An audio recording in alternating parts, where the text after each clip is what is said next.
Il vous est arrivé plus d'une fois, dans la nuit, de mettre le pied sur une marche d'escalier imaginaire. Il en résulte comme une courte chute, sans réel dommage, mais qui produit dans tout le corps une agitation incroyable.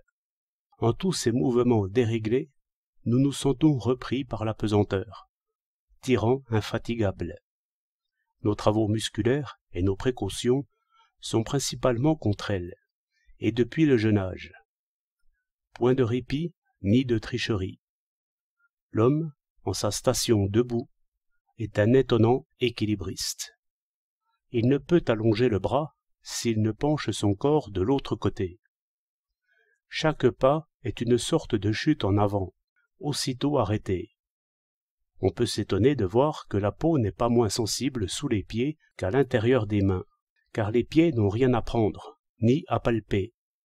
Mais je crois au contraire que la plante des pieds ne cesse pas un seul moment de palper le sol, et d'éprouver, par des déplacements de la pression, les moindres changements dans l'équilibre du corps entier. On peut imaginer une situation telle que les mains, les oreilles, le nez et les yeux n'envoient au gouvernement de notre corps aucun message d'importance. Il suffit que tout soit dans l'ordre accoutumé autour de nous. Mais tant qu'un homme est debout, la surface de ses pieds ne cesse pas d'envoyer des messages pressants, qui doivent produire immédiatement effet, sous peine de chute.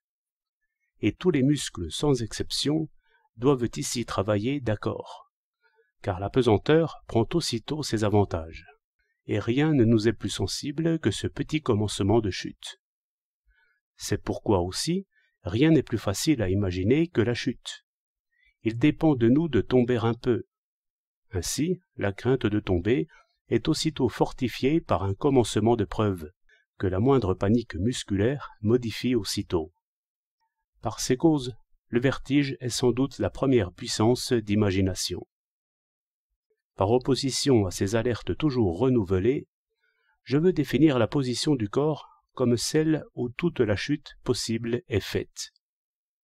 Il faut alors que le corps humain prenne autant qu'il peut la forme d'un liquide, de façon qu'aucun muscle ne travaille contre la pesanteur, mais que tous reposent en nappe les uns sur les autres, autant que la structure du corps le permet. Or, ce n'est point si commun.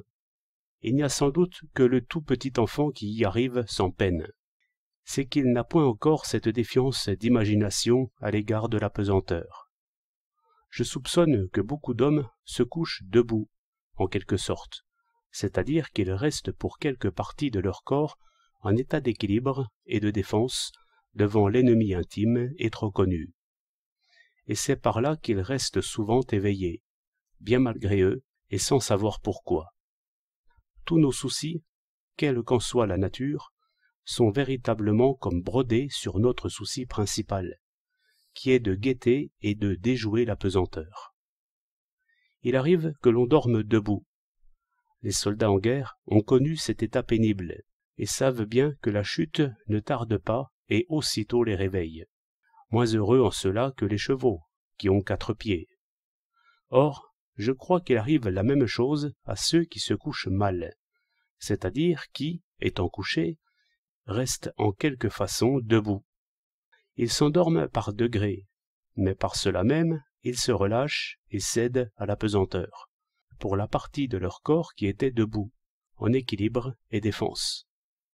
De là une chute imperceptible, ou presque, mais qui parle éloquemment, de façon à réveiller aussitôt le dormeur. Car nul n'a appris, nul ne peut apprendre à négliger le plus petit commencement de chute. Et chacun connaît ces rêves indéterminés et fort désagréables, qui vous réveillent par le sentiment d'une chute. Ces rêves sont plus ou moins ornés, mais l'alerte est toujours la même. Et sans doute, il arrive souvent que l'alerte nous réveille, sans aucun commentaire d'imagination. Tout est si défiant et armé en nous contre la pesanteur que cette petite peur nous retourne et nous met de nouveau debout en attitude, quoique le corps semble couché. Ces remarques peuvent expliquer plus d'une insomnie. Le remède est de laisser d'abord agir la pesanteur, de façon qu'elle n'ait plus aucune prise. Prenez la forme d'un liquide.